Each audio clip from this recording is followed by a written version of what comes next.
Gold, trusted gold buyers. మీరు తాకట్టు పెట్టిన బంగారాన్ని విడిపించి ఈ రోజు ఉన్న మార్కెట్ ధరకు కొనబడను.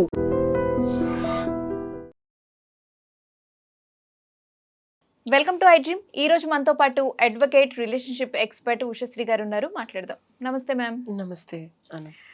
మనం ఇప్పుడు ఈరోజు మాట్లాడుకోబోయే టాపిక్ ఏంటి అంటే హౌస్ వైఫ్ గురించి మాట్లాడుకుందాం. ఏంటి అంటే ఒకప్పుడు జనరేషన్లో 10th ఇంటర్ చదువుకొని పెళ్ళిళ్ళు చేసేస్తారు ఇంట్లో వాళ్ళు. అండ్ ఇప్పుడు వాళ్ళు ఇండిపెండెంట్గా బతకడానికి జాబ్ చేసే సోర్స్ ఉండదు. అండ్ కిడ్స్ ఉంటారు, ఆ రిలేషన్షిప్ నుంచి బయటపడలేరు. సో ఇలాంటి వాళ్ళ పరిస్థితి ఏంటి? Recently, I have came across a similar client. ఎప్పుడో 12-13 years బ్యాక్ పెళ్ళైంది. 11-year-old అండ్ 9-year-old కిడ్స్ ఉన్నారు. Husband is almost 43 and 25-year young girl ఫ్రెండ్తో he he's fallen in love. ఇంట్లోంచి పారిపోయి అమ్మాయిని పెళ్లి చేసుకొని ఆ అమ్మాయి వాళ్ళ పేరెంట్స్ కేసు పెడితే పోలీస్ స్టేషన్కి వచ్చి నేను పెళ్లి చేసేసుకున్నాను, ఈ అమ్మాయి నా వైఫ్ అని చెప్తే పోలీసులు అట్లెట్లా కుదురుతుంది, యూఆర్ నాట్ లీగలీ డివోర్స్డ్, అమ్మాయిని ఇంటికి పంపించేశారు. సో ఇంత ఘనులు ఉన్నారు. And on the top of it ఇప్పుడు ఆ అబ్బాయి రోజు ఒకళ్ళని ఇంటికి పంపించి తలుపులు కొట్టించి అమ్మాయిని ఇంట్లోంచి వెళ్ళిపోమని, డివోర్స్ ఇవ్వమని, పిల్లలకి రూపాయి ఇవ్వకుండా, తినటానికి ఉండటానికి అమ్మాయికి సపోర్ట్ చేయకుండా, అండ్ నిన్న వాళ్ళ అత్తమామ వచ్చి కొట్టి బెదిరించి 3 కోట్ల అప్పు ఉంది, నువ్వు ఇంట్లోంచి వెళ్ళిపోయి డివోర్స్ పేపర్స్ మీద సంతకం పెట్టు. So this is the situation of every house wife who cannot there husbands like young girls. వాళ్ళకి తెలిసింది పిల్లల్ని చూసుకోవడం, భర్తకి కావాల్సినవన్నీ సమకూర్చడం, కుదిరినంత పద్ధతిగా వాళ్ళ అత్తమామల్ని ప్రేమగా, పరువుగా, గౌరవంగా చూసుకోవడం. అండ్ ఎంత చూసుకున్నా ఏం చేసినా భర్త మనసు బాగా డబ్బులు, లోకల్ సరే బడుగు బలిగిన వర్గాలకి తెలిసిన ఒక లోకల్ లీడర్తో తిరగడం, రియల్ ఎస్టేటు, కోట్లు సంపాదించాడు. అంతకుముందు ఒక పెళ్ళై డివోర్స్ అయిందని తెలిసినా ఈ అమ్మాయి పెళ్లి చేసుకొని క్షమించి సహించి భరించిందంతా పోయింది. నాకు ఇప్పుడు నువ్వు వద్దు, పిల్లలు మరి నేను ఎలా బతకాలి అంటే నాకు వద్దు, వెళ్ళిపో, డివోర్స్ ఇచ్చా, నాకు తెలీదు. సో ఇదంతా అమ్మాయి సంపాదించకపోవడం వల్లనే జరుగుతుందంటారా? రీజన్స్ అనేవి ప్రతి సిచ్యువేషన్ని బట్టి, ప్రతి ఇంటిని బట్టి, ఇద్దరు వ్యక్తుల మధ్యలో ఉండే సఖ్యత సామరస్యాన్ని బట్టి ఉంటుంది. మనం ఒకటి అని చెప్పలేం. వి కాంట్ టెల్ లైక్ దీనివల్లే జరుగుతుంది ప్రపంచం మొత్తంలో. No, every situation is different, every individual is different, every case is different, every 2 people and couple and the third party is also different. So that's why we have different cases and different scenarios. నేను ఇప్పుడు అందరు అడ్వకేట్లు చెప్పేస్తారు 69 BNS extra marital affair, లేకపోతే on a false promise of marriage, పెళ్లి చేసుకుంటానని చెప్పి మబ్బి పెట్టి పెళ్లి చేసుకోకపోతే అని, ఎలా అయితే ఎక్స్ట్రా మ్యారిటల్ అఫైర్, ఇది ఇట్లా చెప్పను నేను, బికాస్ ఇట్స్ సో రాంగ్. నేను చూసే ప్రతి కథ ఇస్ డిఫరెంట్, ప్రతి సిచ్యువేషన్ ఇస్ డిఫరెంట్, ప్రతి scenario is different. So sections versus cases versus practicality of every life is different. ఇక్కడ ఈ అమ్మాయి భర్త కావాలంటోంది, పిల్లలకి నేను ఎవరని చూపించను మేడం, నా ఆడపిల్ల పెద్దదవుతుంది, నేనేం తప్పు చేశాను, నా భర్తకి మనసు ఇంకొకళ్ళ మీదకి వెళ్తే నేనెందుకు ఇంత గోత్రు అవ్వాలి అని. అమ్మాయి ప్రశ్నకి సమాధానం ఏంటి నువ్వు చెప్పు? అంటే ప్రేమ లేని వ్యక్తి దగ్గర ప్రేమ కోరుకోవడం కూడా అనవసరం. పెళ్లిలో బాధ్యత ఉంటుంది అను. ఓకే, నీకు ఒక పెద్ద డిస్టింక్షన్ చెప్తాను ఈరోజు. There might be love and marriage, okay, but మ్యారేజ్లో లవ్ ఉండొచ్చు, లేకపోవచ్చు. Okay, marriage is a commitment for life. ఇద్దరు వ్యక్తులు కలిసి బతుకుతూ వాళ్ళ ధార్మికంగా పెళ్లి చేసుకోవడం వల్ల వచ్చిన ప్రాజని పిల్లల్ని వాళ్ళు చూసుకొని వాళ్ళ జీవితం నిలబెట్టే వరకు కలిసి ఉండి బతుకు జీవనాన్ని ముందుకు గడపడానికి సొసైటీలో దాన ధర్మాలు చేస్తూ, అంటే కింద బలహీన వర్గాలకి దానమో అన్నదానమో, లేని వాడికి ధనార్జనతో చేస్తూ సొసైటీని ఒక సస్యశ్యామలంగా ఉంచడానికి system of marriage has been created. So అందులో ప్రేమ ఉంటుందా? ఎన్ని రోజులు ఉంటుంది? I don't understand what people are looking at. ఈ 25 అమ్మాయితో జీవితాంతం ప్రేమ ఉంటుందా? నీ దగ్గర డబ్బులు ఉన్నంత వరకు ఉంటుంది.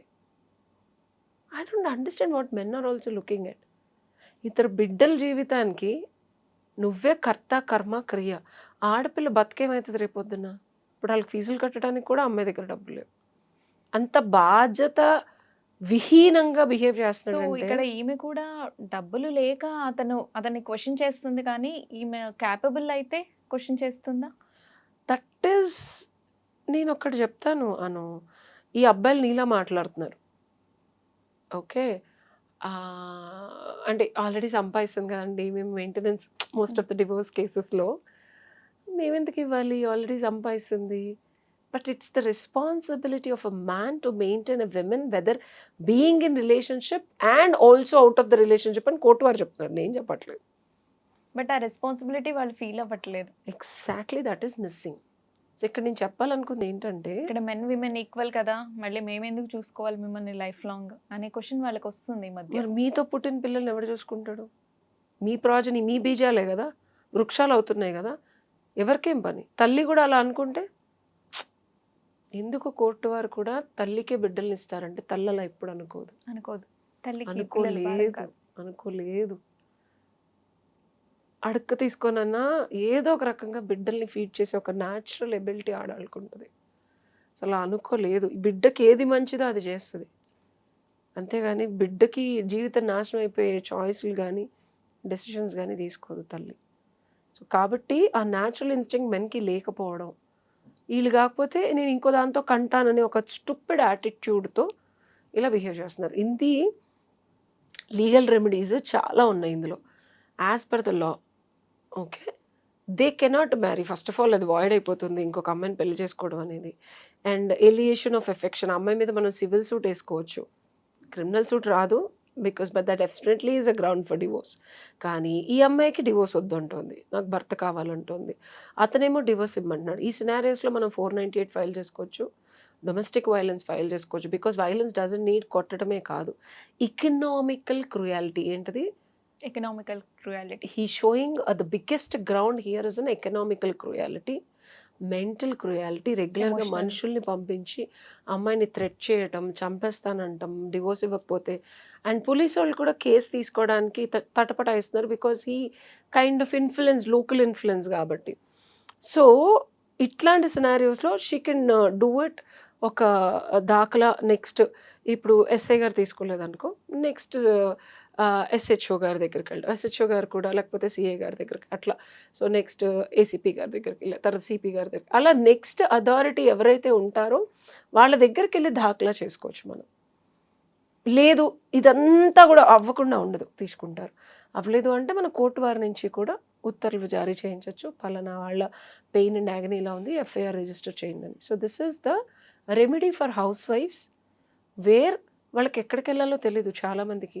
498 డివోర్స్ ఇస్తే కదా మేడం ఎందుకు పెట్టాలి అని అడిగే అమాయకపు తల్లులు ఉన్నారు మనకి. ఓకే, సో 498 పెట్టినా కౌన్సిలింగ్ ఇచ్చి పంపించేస్తారు మేడం అంటే, this also DVC, domestic violence కూడా పెట్టచ్చు. డొమెస్టిక్ వైలెన్స్ స్పెషల్, దీనివల్ల వాళ్ళకి అంత న్యాయం జరుగుతుందంటారా? డెఫినెట్గా డొమెస్టిక్ వైలెన్స్ వేస్తే మెయింటెనెన్స్ మనం క్లెయిమ్ చేయొచ్చు. Okay, alimony, there can be a permanent settlement of alimony or a regular maintenance till the alimony settle అయ్యే వరకు కూడా. అండ్ ఆన్ దిస్ మనం మన ఇంట్లోంచి వెకేట్ చేయొద్దు అని చెప్పి కూడా మనం ఆర్డర్స్ తెచ్చుకోవచ్చు. అట్లాంటి చిన్న చిన్న వెసులుబాట్లు మనకి కోర్టు ఇచ్చింది. అండ్ అత్తమామల ఇంట్లో కూడా అమ్మాయి ఉండొచ్చు. ఇక్కడ ఆయన వదిలేసి వెళ్ళిపోయింది, సో నాట్ ఆ అమ్మాయి ఏమీ వెళ్ళిపోలేదు. అండ్ కాంజుగల్ రైట్స్ కూడా వేయచ్చు అమ్మాయిలు, వచ్చిన భర్త నాతో కాపురం చేయాలని. So these are all the legal remedies. Legality నేను ఎప్పుడు చెప్పను, పక్కన పెడితే, మనిషి శరీరానికి శిక్ష వేస్తాం లోపరంగా.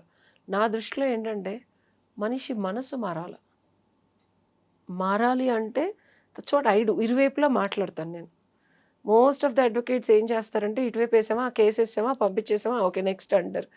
నేను I first talk to the other party. కుదిరితే ఒకసారి కాంప్రమైజ్ గురించి మాట్లాడతాను, లేకపోతే నా ఆఫీస్కి రమ్మంటా, లేకపోతే నేను వెళ్ళి మాట్లాడతాను, ఇద్దరిని కూర్చోబెట్టి మాట్లాడతాను. సో ఇన్ దిస్ వే ఏమవుద్దంటే, కాన్ఫ్లిక్ట్ అనేది కోర్టులకు వెళ్తే సంవత్సరాలు పడుతుంది సాల్వ్ అవడం అనేది. ఐ ఆల్వేస్ బిలీవ్ కూర్చొని మాట్లాడుకుంటే ఎంత పెద్ద ప్రాబ్లం అయినా సాల్వ్ అవటం అయిపోతుంది. ఓకే. అప్పుడు వాళ్ళకైతే మీరు చెప్పారు ఇలా లీగల్ ప్రకారంగా అండ్ వాళ్ళు స్ట్రక్ అయిపోయిన వాళ్ళకి. సో ఇప్పుడు పెళ్లి చేసుకుంటున్న అమ్మాయిలకి మీరు చెప్పాలి అనుకుంటే ఏం చెప్తారు? ముందే కాంట్రాక్ట్లు రాసుకోండి, నా దగ్గరకు రండి, నేను రాసిస్తా. ఎంత బంగారం పెట్టారు, ఎంత కట్నం ఇచ్చారు, ఏం చేశారు, పిల్లలు పుడితే ఎవడు చూసుకోవాలి, ఆడి బాధ్యత ఏంటి, ఎంత టైం నువ్వు డైపర్లు మారుస్తావు, నేను ఎంతసేపు పడుకోవాలి, వర్కింగ్ విమెన్ అయితే సరే ఇంకో క్లాజులు కూడా రాస్తా, ఎగ్జిట్ క్లాజులు కూడా రాస్తా, ఆర్బిట్రేషన్ క్లాజులు ఏమన్నా అయితే నువ్వు నా మీద కేసేద్దు, నేను నీ మీద అయినా ఆర్బిట్రేషన్ చేసుకుందాం, out of the court settlement, అంతే ఫసక్. సో అయిపోయిన దాని గురించి మనం ఏం చేయలేం కాబట్టి ఎంట్రీ షాట్ లోనే మనం చెప్పాగా, entry when it is clear, no exit will be very easy. Exactly. And I'll make it as ఇండియాలో లేదు, మనకి ప్రీనాప్షువల్ అగ్రిమెంట్స్ అని యుఎస్ లో ఉంటాయి. సో ఇండియాలో you can still make it as a contract, not an మీరు అగ్రిమెంట్. ఏదైతే చెప్పారో నిజంగా ఇది నాకు చాలా అంటే గ్రేట్ విషయం అనిపిస్తుంది. ఎందుకు అంటే ఇప్పుడు అప్పటి వాళ్ళు ఎలాగో బాధపడుతున్నారు, సఫర్ అవుతున్నారు, అది మామ్స్ కావచ్చు ఎవరైనా సరే. ఇప్పుడు వాళ్ళకి నెక్స్ట్ వాళ్ళకి కూడా అలాంటి ప్రాబ్లమ్స్ ఫేస్ అబ్బాయిలు చేయకుండా కూడా సేఫ్టీగా ఉంటారు, అబ్బాయిలు అమ్మాయిలే కాదు నేను మనం ఇప్పుడు చెప్పేది, ఇందాక నుంచి అమ్మాయిల గురించే మాట్లాడట్లేదు, అబ్బాయిల వైపు కూడా మనం అబ్బాయిలే అసలు మాట్లాడుతున్నాము. కాంట్రాక్ట్స్ రాసుకోవాలా. నేను పెళ్లిలోంచి వెళ్ళిపోదాం నువ్వు డిసైడ్ అయ్యా అనుకో, నేను నీకు అలిమోని ఇవ్వను, కావాలంటే నువ్వు నాకు కట్నం ఇవ్వకు. So there are lot of things that you can negotiate. Okay నువ్వు బంగారం తెచ్చావా, నీ ఒంటి మీదే ఉంటది. మా ఇంట్లో వదిలేసి వెళ్ళాను, నన్ను దోచేశారని అనకూడదు. ఇట్లాంటి ఫాల్స్ ఇద్దరికి బాధ్యత ఉంటుంది. అట్లాంటి ఫాల్స్ ఎలిగేషన్స్ నా మీద కానీ నా తల్లిదండ్రుల మీద మళ్ళీ 498లు, ఎక్స్ట్రా మ్యారిటల్ అఫైర్స్ నువ్వు నన్ను చేయొద్దని, ఇవన్నీ నేను చాలా మంది అగ్రిమెంట్ రాసుకుంటారు. Agreement is not bound by law, contract is bound by law. So proper ఒక అగ్రిమెంట్ చేసుకున్నా మనం దాన్ని నోటరీ చేయించుకోవచ్చు, అది వేరే విషయం. But make it a contract. పెళ్ళి is a contract. I believe it's a business. నువ్వు నాకేమిస్తున్నావు, నేను నీకేమిస్తున్నాను. బికాస్ ఇది లాంగ్ టర్మ్ ఉండాలి. ప్రేమ కొన్ని రోజులే ఉంటది, తర్వాత ఉండదు. అది గుడ్ ఫ్యాక్టర్ ఏ ఉండదాడా, మొహం మొత్తేస్తుంది పొద్దున్న. అందుకే మనకి పాతకాలంలో బ్యూటిఫుల్ గా పెట్టినది ఏంటి, హీ అని నవ్వద్దు భర్త ముందు అంటే, ఆ వెకిలిగా చూసుకోవడం సబ్ కాన్షియస్ లో వాళ్ళకి ఒక ఆ అందము, క్యూట్ గా, వయారంగా. సో దెర్ ఇస్ లాట్ మనం పెట్టిన ప్రతి కల్చర్ కి భర్తకి నీ మీద అట్రాక్షన్ లేకపోతే 15 మంది పిల్లలు కానీ వాళ్ళు అమ్మాయి మా how is it possible? So they would have definitely done something unique which you couldn't able to do in this generation. So we need to figure that out. ఇంకెవరన్నా అమ్మమ్మలు బతుకుంటే వాళ్ళతో కూడా మాట్లాడి నేను ఒక మంచి డాక్యుమెంటరీ చేద్దాం అనుకుంటున్నాను. How they could able to do all that. And at that time this always a combined family. And this person use to go and earn. And అమ్మాయిలు కూడా ఇంట్లో చాలా సపోర్ట్ చేసేవాళ్ళు. సో ఈ కాంట్రాక్ట్ అగ్రిమెంట్ ఎక్కడికి వెళ్తది ఈ పెళ్లి అనేది తెలియకుండా ఎంట్రీ అవ్వకండి. సో ఈ ప్రీ వెడ్డింగ్ షూట్లు ఈ వీటికి పెట్టడం కాదు. సో లాజికల్ గా ఇది అలాంటి లాయర్లకి పెడితే ప్రాపర్ గా సీల్ చేస్తాం, ఫ్యూచర్ సీల్. అంటే నీకు ఎక్కడ ఇబ్బంది కలగకుండా సేఫ్టీ సీల్ వేసి పెడతాం మేము. ఓకే. సో అది అబ్బాయికైనా అమ్మాయికైనా ఇద్దరికి అగ్రిమెంట్ ఇది పద్ధతి ఏదైతే అండ్ ఇద్దరు అత్త మామల్ని కూడా కూర్చోబెట్టి మాట్లాడతాను నేను. పెళ్ళైన తర్వాత అయి పెట్టలేదని మీరు తిట్టద్దు, మాకు తగ్గట్టు లేదని ఈ అమ్మాయిని మీరు తిట్టద్దు, మా అల్లుడు మాట్లాడలేదని మీరు తిట్టద్దు. ఏదొచ్చినా సరే కూర్చొని మాట్లాడుకోండి. లేకపోతే నా దగ్గర రండి, పెళ్లిళ్ళు ఇలాగే జరగాలని నాకు అనిపిస్తుంది. నా దగ్గర రండి. లేకపోతే మీరిద్దరిద్దరు మొహాలు మీకు ఏదైనా చెప్పలేదంటే కమ్యూనికేషన్ బ్యారియర్ ఉంటే నాది చెప్పండి, నేను పద్ధతి చెప్తా. సచ్ దట్ ఇట్ ల్యాండ్ అనే పాజిటివ్ నోట్. మేము మగ పెళ్లి వాళ్ళం, మేము ఇలానే ఉంటాం మీరు అనుకోకండి. మేము కట్నం ఇస్తేనే మాకు వచ్చాడని అమ్మాయిలు అనుకోకండి. Don't go to the egos. You're having a successful companionship అన్నప్పుడు ఇద్దరు తగ్గాలి, ఇద్దరు ఈక్వల్ గా ఉండాలి. ఈక్వల్ అని నేను చెప్పనమ్మా. See this a wrong notion. అందరూ ఈక్వాలిటీ అని మాట్లాడుతున్నారు కానీ so there are days which men suffer 90% and women ని సంతోష పెట్టడానికి. I mean, women has to give only 10% in that. And women suffer 100%, men will give 0. Equality means ఏ మోతాదులో ఏది ఎంత తీసుకున్నామో అది గమనిస్తూ putting equal efforts. Equality means emotionally putting equal efforts at a given point of time to make a happily blissful marriage. It's not 50-50. ఇది చాలా stupidity when people talk to me. No నేను అంట్లతో నువ్వు కడగాలి, నో దట్స్ నాట్ 50-50 కాదు, emotionally. లేదు పనుల్లో కూడా 50-50 కాదు. Equal efforts means it's not on the 50-50%. It's like 100-0, 90-10, 80-20, 70-30, either ways at any given point of time, because both are not equally manufactured. I am emotionally strong అమ్మాయి, I am mentally strong అబ్బాయి. There are situations where he is emotionally down, where she will support him emotionally. So కొన్ని situations లో ఇద్దరు and mentally అమ్మాయి strong, mentally అంటే ఈ అబ్బాయి ఎప్పుడైనా డబ్బులు పోయినాయా, సో ఇట్ డజంట్ మీన్ అబ్బాయి ఆల్వేస్ మెంటలీ స్ట్రాంగ్. అమ్మాయి will stand for him and make sure that పర్లేదు మనం సంపాదించుకుందాం. సో వల్నరబిలిటీస్ని యాక్సెప్ట్ చేస్తూ సిచ్యువేషన్ని తగ్గట్టు సపోర్ట్ చేసుకోవడం. ఓకే, సో ఫ్యూచర్ లో అన్ని పెళ్లిళ్ళు కూడా ఇలా ఒక అగ్రిమెంట్ ప్రకారం జరిగితే, కాంట్రాక్ట్ వారికి కాంట్రాక్ట్ ప్రకారం జరిగితే, సో ఎలాంటి ఫ్యూచర్ లో జరిగే అనర్థాలు ఏవి జరగకుండా ఉండాలని అండ్ మనసు. ఏదో రాసుకుంటే మొహాలు చూసుకోలేకుండా కాకుండా I add my counselling skills also while writing contracts. క్యూట్గా పద్ధతిగా సామరస్యంగా మాట్లాడుతూ రాస్తాను నేను. పెళ్లి శుభలేఖ రాయించుకుంటున్నారు కదా, అలా ఇది కూడా ఒకటి కాంట్రాక్ట్. ఎగ్జాక్ట్లీ, ఎంగేజ్మెంట్ రోజే రాయించుకోమంట నేను, ఎందుకంటే అవి తర్వాత కూడా ఊడిపోయిన పెళ్ళిళ్ళు చాలా ఉన్నాయి. ఎంగేజ్మెంట్ అయిపోయిన తర్వాత కూడా. అవును, seriously. Thank you so much అండి. Thank you. And for more videos, Please subscribe to iDream. Please subscribe to iDream. Please subscribe iDream. And please subscribe to iDream. For more videos, subscribe to iDream. please like, share and subscribe to the channel. Congratulations, iDream. Subscribe to iDream. Subscribe to iDream. So subscribe to iDream Media. iDream ki iDream team అందరికి huge congratulations. Please subscribe iDream Media. Please subscribe to iDream. Subscribe iDream. Please subscribe to iDream. iDream అంటే నా కళల ఛానల్ను subscribe చేసుకున్న నోరు తిరుగుతలేదు, మీరైతే గంట గుర్తు కొట్టండి. For more such videos, please subscribe to iDream. Subscribe to iDream. Please subscribe to iDream. Please subscribe iDream Media. Please do subscribe to iDream. Please subscribe to iDream Media. For best entertainment and information, please subscribe iDream. And don't forget to subscribe to iDream.